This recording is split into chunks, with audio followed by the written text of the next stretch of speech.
Hey everybody, Ryan here at eTrailer. Today on our 2021 Toyota Venza, we're going to be checking out the Swagman XC2 Hitch Bike Rack. First impressions of the rack on the back of the Toyota. You know, I think it looks all right. This is a very simple way and compact way to carry around a couple of bikes. So this rack can hold up to a total of 2. One thing I did notice is, it sits relatively close to the back of our Venza.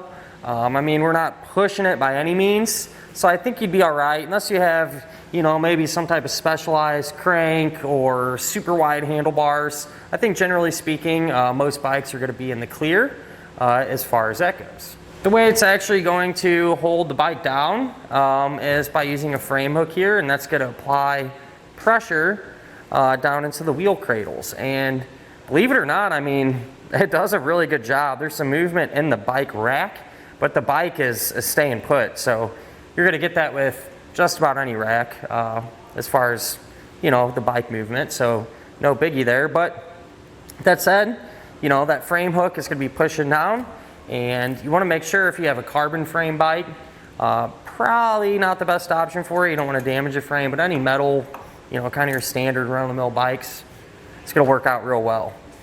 Whenever you're ready to remove your bike, there's a couple of ways you can do it. I think what I found to be the easiest is to remove this top hook here first. So hold the bike. You don't want to let it go while you're doing this. You're going to push down on this lever and you can swing this up. Some people are okay with leaving it like this and working it out. Some people actually fold this piece down. What I like to do is just take this off.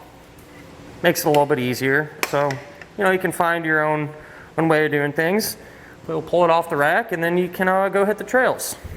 Something that you do need to think about is when you have the rack on the back of your Toyota, it is going to extend the overall length of your SUV. Not by much, but we'll take a measurement just to find out. We'll go from the plate, furthest edge there. Looks like it's going to be about 22 inches. Probably won't give you a whole lot of issues, but if you have a really small garage or pull into a really tight spot, just something to keep in the back of your head. I do want to address one of the big questions that we do get asked a lot, and that's if you're still going to be able to have full access to the back of your Toyota when you have the rack on.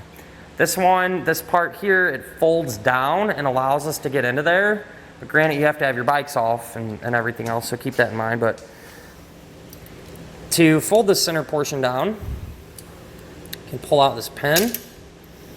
This can swing either way you want.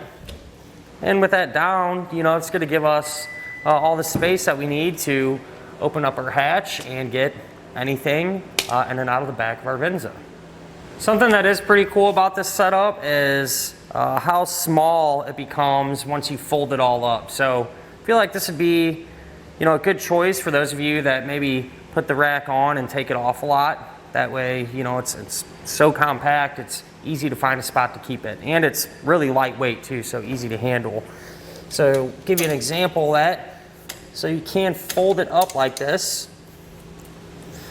You're just gonna have some pins that you pull out. Those will pop out and you can swing this up. And it's perfectly fine to drive around with it like this too if you want, but it doesn't really take up much space at all. So when you're not using it, fold it up, pull it out, and you'll find a spot in your garage or wherever where you can throw it up on a shelf until the next time you need it. Moving on down here, the rack is going to work with those 2-inch by 2-inch receiver tube openings like we have here today on our Venza, but it also has the ability to work with the smaller 1.25 by 1.25 hitches. So if you guys have multiple vehicles in the household and they have different size hitches, chances are good this is still probably going to work out with it. This is going to come included with an anti-rattle bolt.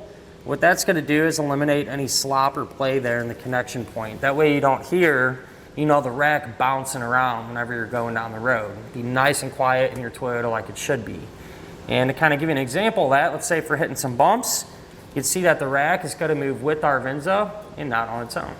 So at the end of the day, this is a great economical way to get your bikes to and from the trails without having to load them up on the inside of your Toyota. Now, if you're anything like me, you always want to see the product you're interested in actually working or in action. So why don't we go ahead, load up a couple bikes, take it out on the test course, and see how it does. This is our test course. Let's start with the Slalom. This shows side-to-side action, such as turning corners or evasive maneuvering. Then, onto our alternating speed bumps. This shows twisting action, such as hitting curbs, potholes, road debris, or even uneven pavement. Last of all, the solid speed bumps. This shows up and down action, such as driving through a parking lot or parking garage, or driving in and out of a driveway. And that'll finish up our look at of the Swagman XC2 hitch mounted bike rack on our 2021 Toyota Venza.